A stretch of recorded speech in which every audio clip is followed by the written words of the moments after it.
You guys, welcome back to King Oles. And yes, today we're here to talk about Jake Paul as it is his fight week. So basically Jake Paul's fighting another low-level boxer, which, you'd think is, what he should be doing on the come up, of course.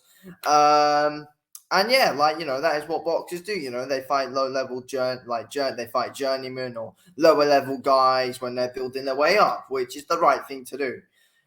Instead of fighting old retired MMA fighters. But what Jake Paul is doing is quite a bit different to what you'd expect a normal pro boxer to do on the come up when fighting these lower level boxers.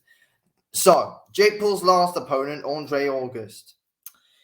So, about him, he'd taken originally 4 years off, had a fight, and then came back to fight Jake Paul after a 4-year layoff, basically. Basically, it was a 4-year layoff, then had one fight in between that, and then fought Jake. What a joke that is. So basically, he's now fighting Ryan Boland, who is 17-2. You look at that record and you think that's decent. 17 wins, 2 losses it's a solid record, to be fair.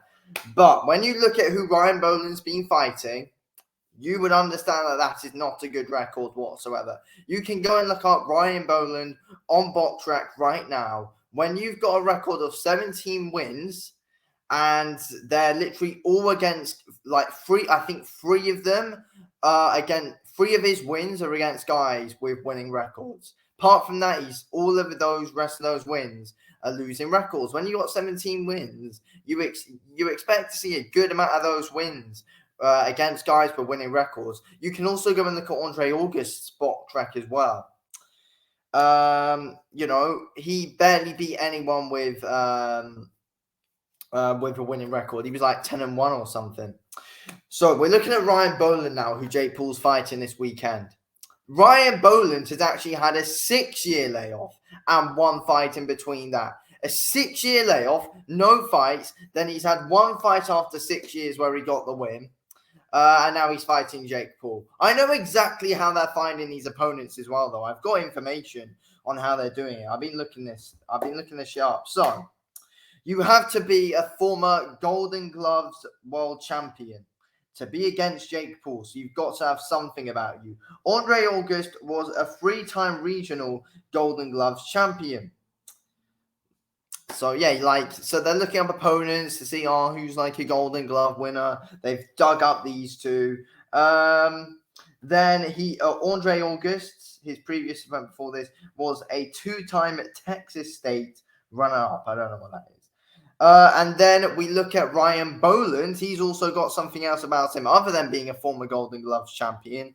He was a National Junior Olympics boxer. So that's what they're doing to be hyping this up. Look, they're trying to find out, and that's how they're finding these opponents. Oh, and they also need to be nearly pushing 40. These 2 guys are both 35. Honestly, I feel like this is going to be a painful watch, in my opinion. It really will. I've looked at Ryan Boland, and honestly, I think he's worse than Jake Paul's last opponent, Andre August. I really think he's a worse fighter than Andre August. To be fair, going into that for Jake Paul, going into that Andre August fight, I was actually saying, oh yeah, Andre August actually could win this fight. I thought Andre August had a chance against Jake Paul. I thought Jake would win, but I thought August had a chance.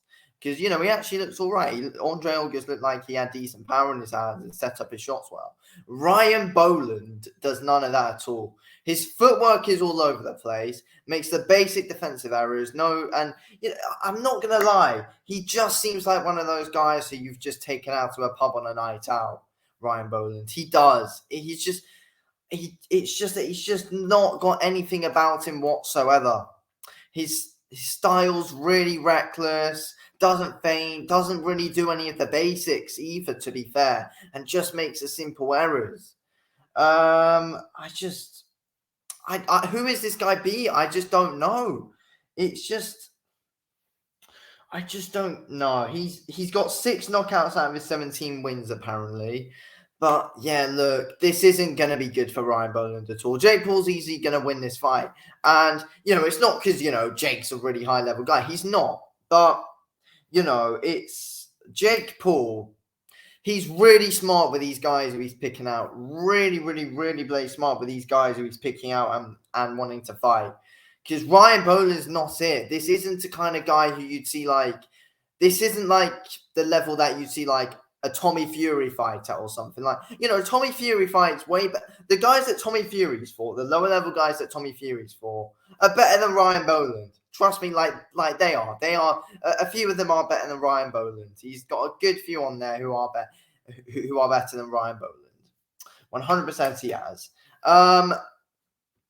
It's just, I just feel like and just the 6-year layoff as well. The fact he took 6 years off and Jake Paul's bringing these guys in, it's unbelievable, to be fair. Like, these guys are below, like, they're really, really, really low level. And, Jake Paul, he's just using these as bragging rights, really saying, oh, I beat a pro boxer now. But, if you look at these guys' records and look at the layoffs that they've had, it's not great. And then you actually look at Ryan Boland as well. I mean, it's not going to be a good watch, this fight at all. Jake Paul's going to win this easily. I reckon first or second round Jake Paul wins this fight, because I think Ryan Boland's an easier opponent than Andre August. At least Andre August had something about his style. Andre August had looking at him in his fights, he looked like he had a decent, good, aggressive style, and he was throwing overhand really well and looked explosive at times. Ryan Boland is not that. Ryan Boland just comes forward, no feints, really reckless with his punches. But he seems like a tough guy. He does seem like a tough guy. And I do feel like Ryan Boland is going to come into this fight with quite a negative start, but he's going to get knocked out, isn't he? He'll just make a stupid defensive error. He's just due to make a stupid defensive error, and Jake Paul's going to just catch him off guard easily.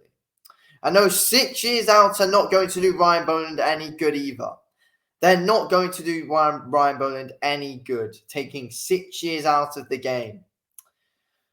So, yeah, as I said, Jake Paul's getting these opponents. You have to have over a 4-year layoff out of the game. You need to be over, so you need to have over 4 years out of the game. You need to have, you need to be a Golden Glove champion, then have something else about you. You need to be 35 or over, and then that's how Jake Paul's picking out these pro boxers that he's fighting. He needs to fight better guys. Then I'm seeing like he's fighting this Indian, like he's looking to fight this Indian guy.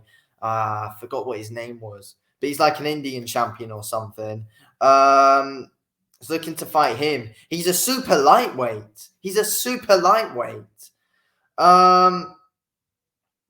Honestly. So he's looking to fight this guy who's a super lightweight. Jake Paul's a cruiserweight. That's who he's looking to fight after Ryan Boland. What a joke. What an absolute shambles. Yeah. Anyway, this isn't going to be a good watch at all. Anyway, thanks for watching this video, King. I'll speak to you on the next one. Thanks for watching.